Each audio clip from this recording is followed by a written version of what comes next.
প্রিয় বন্ধুরা, নতুন আরেকটি সকালে তোমাদের সকলকে জানাই স্বাগতম। যে যেখান থেকে এই ভিডিওটি দেখছো, প্রত্যেককেই ধন্যবাদ জানাই। আজকে চলে এসেছি আমার মায়ের বাড়িতে। মায়ের শরীরটা ভালো না, সেই জন্য আসতে হলো। এসে দেখি কাপড় চাপড় বেশ নোংরা হয়ে গেছে, মা ধুয়ে উঠতে পারিনি, সেগুলো সব এক জায়গায় জড়ো করে নিলাম। তারপরে বাড়িতে যে সমস্ত সাবান আমরা ব্যবহার করতে করতে ছোট হয়ে যায়, সেই সাবানগুলো ফেলে না দিয়ে সেই সাবানগুলো যদি গরম পানিতে দিয়ে ভালো করে ফুটিয়ে ঠান্ডা করে কাপড়গুলো দেই, ভালো পরিষ্কার হয় কিন্তু। আর জিনিসটাও অপচয় হয় না। আমিও সেই পদ্ধতিটাই অবলম্বন করছি। কিছু কাপড়-চোপড় ছাদে নেড়ে দিতে যেয়ে দেখি মা আস্তে আস্তে ঝাড়ু দিচ্ছে, ছাদটা পরিষ্কার করছে। চারিদিকে নতুন নতুন বিল্ডিং উঠছে, আর তারা মোটেও জমি রাখেনি। ফলে তারা যে কাজ করছে, ইট, বালি, সুরকি সমস্তগুলো আমাদের ছাদে এসে জড়ো হয়। সেগুলোই মা পরিষ্কার করছে। আর কিছু গাছের সংগ্রহও আছে।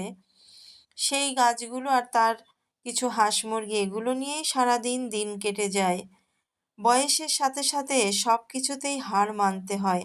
একটা সময় মায়ের কত মানুষজনের আনাগোনা চলতো বাড়িতে, কত গল্প। এখন মায়ের শরীরটাও ভালো নেই, অসুস্থতা, বাবাও নেই। সেই যেন জমজমাট ভাবটাও আর নেই। সব কিছু থেকেই মা যেন কেমন ঝিমিয়ে এসছে। এখন শুধু বেঁচে থাকা, নিজেদের হাতে কাজ করতে করতে। মা বলল, দেখ আমার লাগানো গাছে পেঁয়াজ হয়েছে, সেগুলো তুলছিল আর বেশ একটা আনন্দ অনুভব করছিল। আমরা সন্তানরা যারা দূরে থাকি, অনেক সময় হয়তো আসতে পারি না, কিন্তু বাবা মা অসুস্থ হলে আমাদেরকে আসতেই হয়। ওই যে বলে নারীর টানে বাড়ি ফিরে আসা, আমাদেরও ঠিক তাই, নারীর টানে বারবার ফিরে আসা। কারণ বাবা মা যে পারে না। প্রতিটি সন্তান বাবা মায়ের কাছে সমান প্রিয়। প্রত্যেক সন্তানকেই তারা কিন্তু সমান ভালোবাসে। কারণ সবই যে মায়ের নারী ছেঁড়া ধন। এই গল্পগুলো করতে করতে দেখো আমার কাপড়গুলো শুকিয়ে গিয়েছে, সেগুলো ছাদ থেকে নিয়ে আসলাম।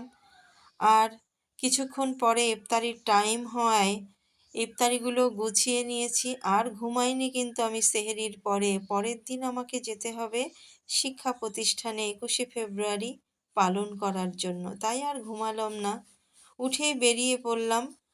আর চলন্ত বাস থেকে উদীয়মান সূর্য দেখতে দেখতে মনে হলো, এই ২১শে ফেব্রুয়ারি যারা ভাষা শহীদ, মাতৃভাষা রক্ষার জন্য প্রাণ দিয়েছে, তাদের আত্মার মাগফিরাত কামনা করে আজকের ভিডিওটি এখানে শেষ। আল্লাহ হাফেজ।